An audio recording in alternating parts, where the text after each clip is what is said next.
Welcome to another video. Today we're gonna look at a war that is happening over in this area again because there's a lot of wars that happen. This is between these four guys. Actually, these five, because all of these are basically Belarus. So yeah, we see the first few of these guys go to war. And by the first few, I mean there will be another guy who joins this war late. But this war happened because one troop from this area, well, two guys went one each of them went one over here and one over here, and decided to pum and stuff was gone. But quickly, what we see is that uh, democratic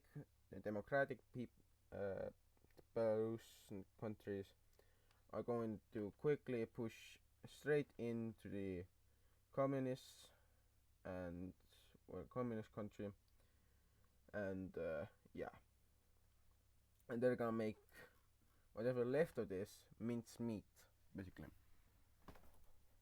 Also, whoever this is said, whoever controls Minsk controls Belarus. So you can say this is just what's left of Belarus, kinda, because this is what's actually left. This nation calls itself Belarus.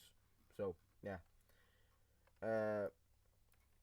we quickly see the blues or the democratic.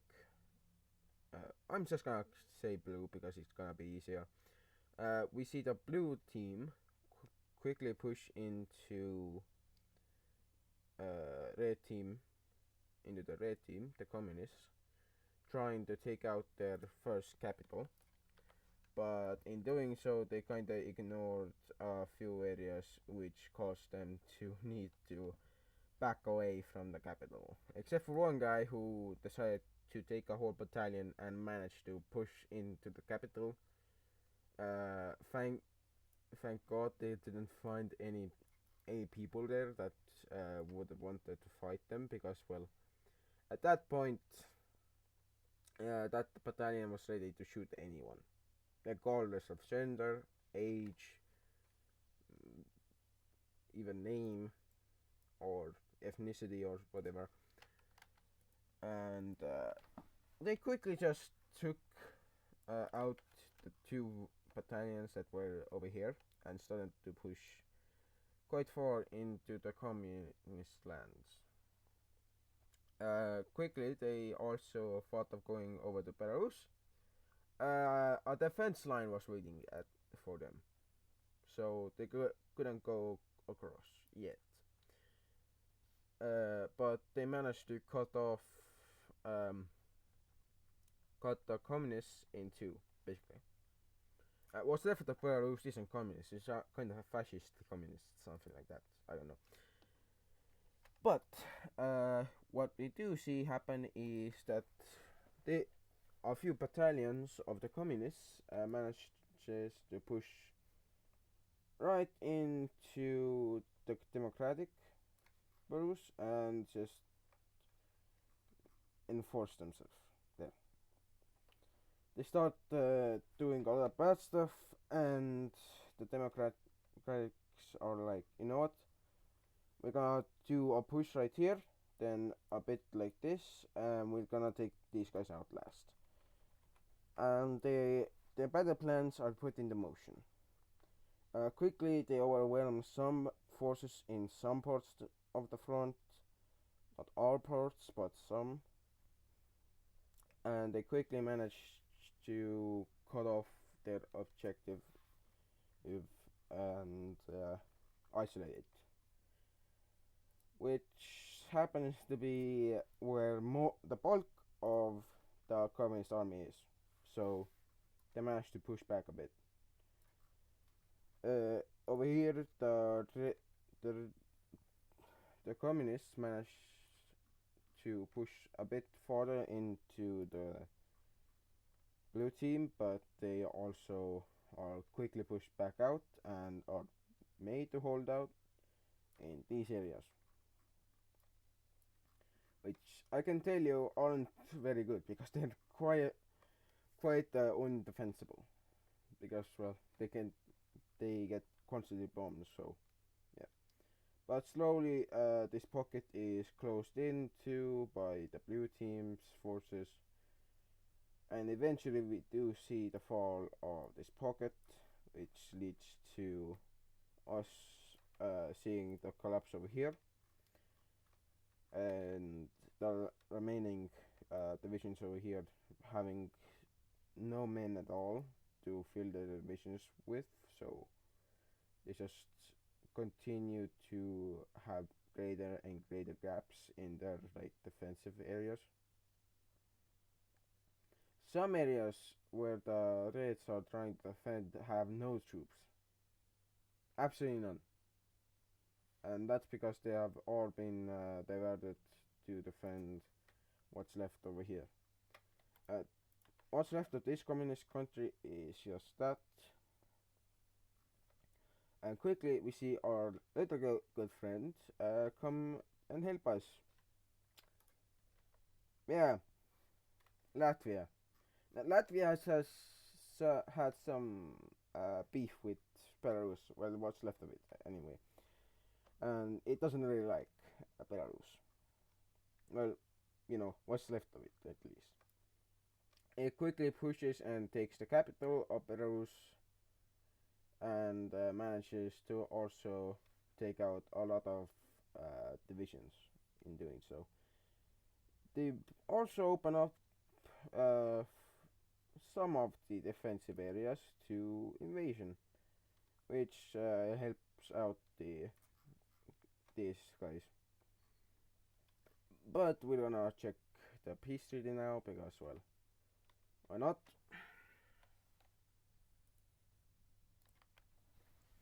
First, we see most of what's left over here of this part of Belarus decide to unexist itself. By what do I mean that? I mean that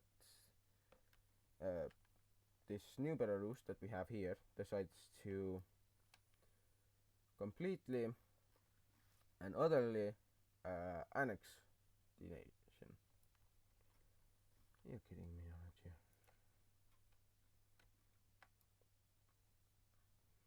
aren't you? First, we see our friends get some land, and the first thing that we see being given over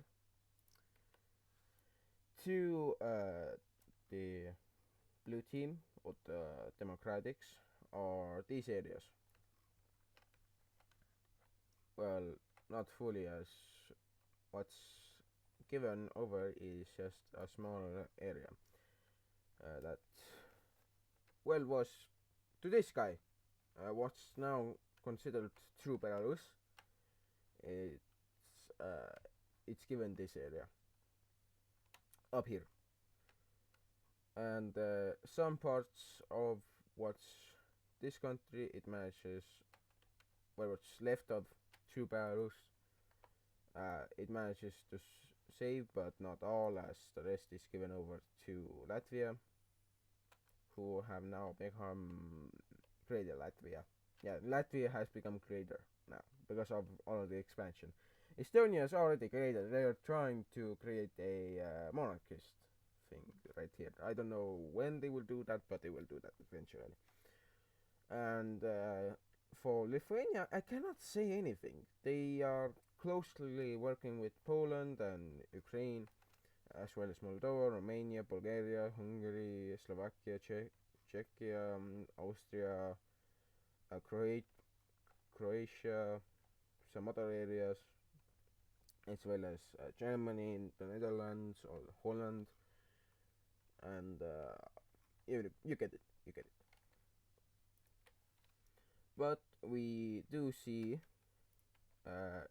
these little areas right here where the capitals were being taken out, because I marked these areas with capitals. And now we're gonna see something that's unexpected. We see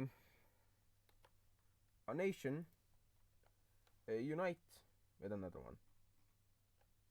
This southern, this is called, um, this nation over here that ceases to exist was called Kursk or whatever it was.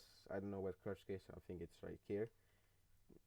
This is called the New Kursk Confederation, and this is just the Kursk Republic, I think. Yeah. The Kursk Republic has since joined these guys in a alliance, but eventually they were integrated into these guys. So I'm gonna need to get rid of this border.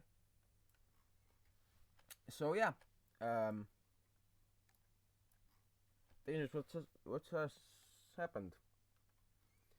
And Free Russia is like, great, we have a good buffer against Ukraine, Belarus, some other nations. It's gonna be good. And if you guys want to know what the alliance map looks like, I can tell you this. We have the Eastern Bloc. Oh my god. We have the Eastern Bloc, which is basically these guys. This is called the Eastern Bloc. You have the Estonian alliance of the Northern Baltics, which is actually the best name I could give it. Yeah, this also includes these guys, the Karelians and stuff, as well as the Sami peoples and the Kolan Peninsula or whatever. Then we have the German Speakers Alliance, which happens to be all of these guys first combined. So yeah, we have the German Speakers Alliance, the Czechoslovakian Accords. We also have the two most recognizable alliances. We have what's left of NATO, being Spain, France, England, surprisingly Iceland and Ireland, as well as Norway, who I will add as a partner. They won't be shown. What will be shown is these areas. So this is known as Monaco is in this as well. This is known as the Western European NATO, or the North Atlantic Treaty Organization.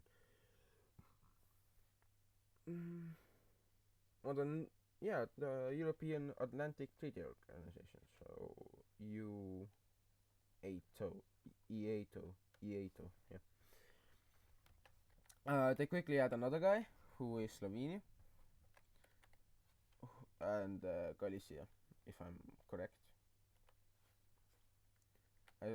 Portugal is in this as well as Barcelona, if I'm correct. I don't know where Barcelona is. I think it's over here. We also have the Balkan Alliance, the Greater Balkan Alliance, which is basically out of what's left of Serbia, Croatia, Albania, oh my god, Macedonia, and I can just say what's Herzegovina. This is Bosnia. And this is the European alliances. I'm gonna deselect all of these. I'll let you know that the Eastern European bloc is a economic alliance and not a defensive or something like that. It does have some military implications into it, like Poland can intervene in a Lithuanian civil war to help the Lithuanians out or side of it. The Belarus countries can unite if they want, and then they can go into war, which anyone else can join. But for the Estonian thing, their alliance will quickly test itself as we see Estonia kick out uh, St. Petersburg from the alliance and then declare war on it. Now, why have they declared war on it? Well, they just don't like it. They don't like it. They don't like St. Petersburg anymore, and so and the same is for these guys who actually have still some claims over here. The Russian Federations decide to back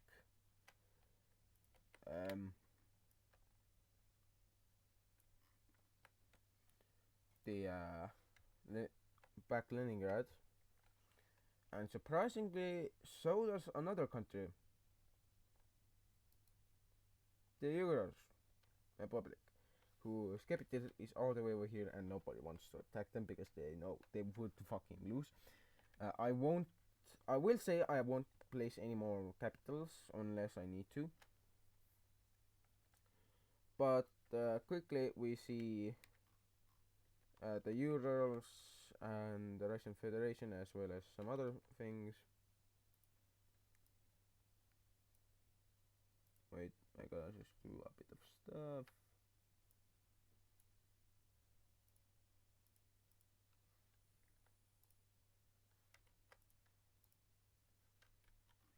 Yep.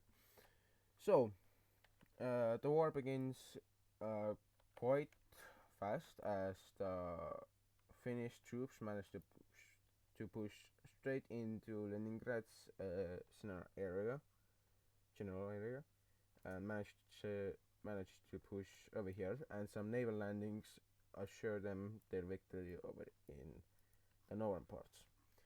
But over here we see Estonia do a steamrolling thing. Estonia manages to take out a lot, and I mean a lot of territory. They manage to also take out a lot of battle groups, so good for them, I guess.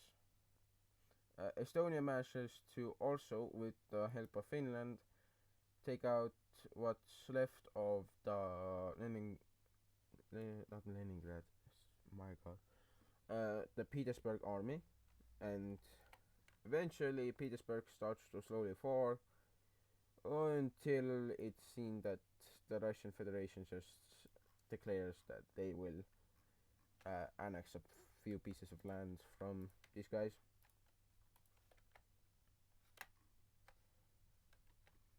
And basically,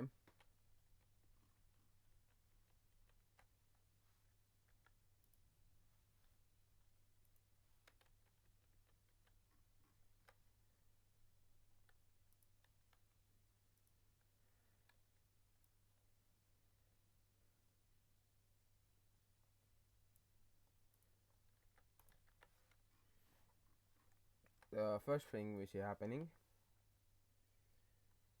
is the Finnish claims being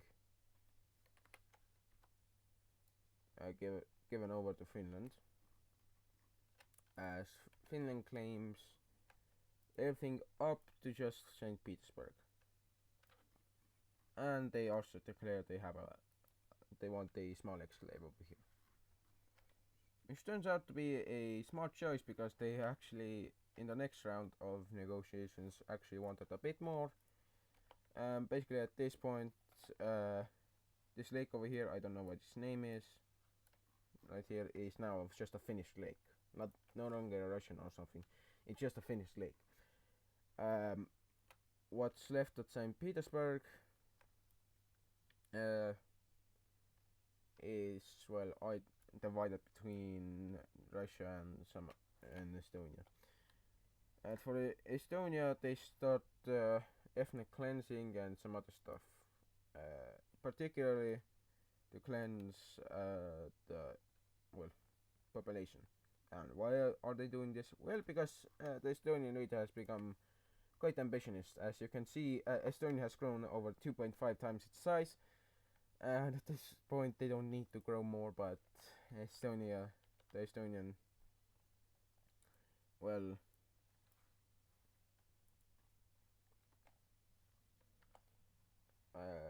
president decides to do some stuff. We also see a small oops happen between.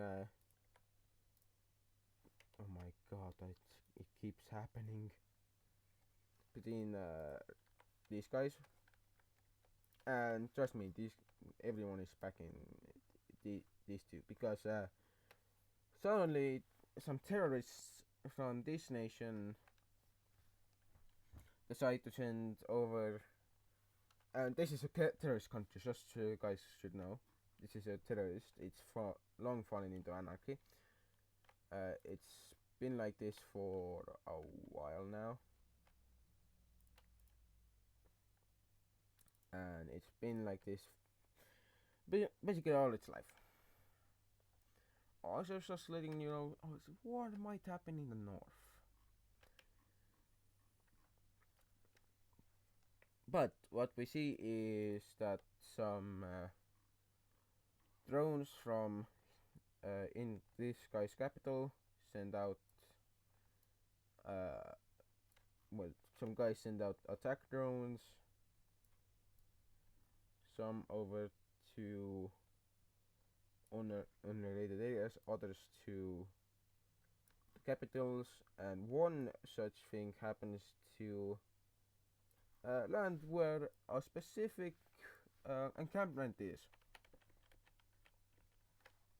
And it turns out after an investigation this guy did it, and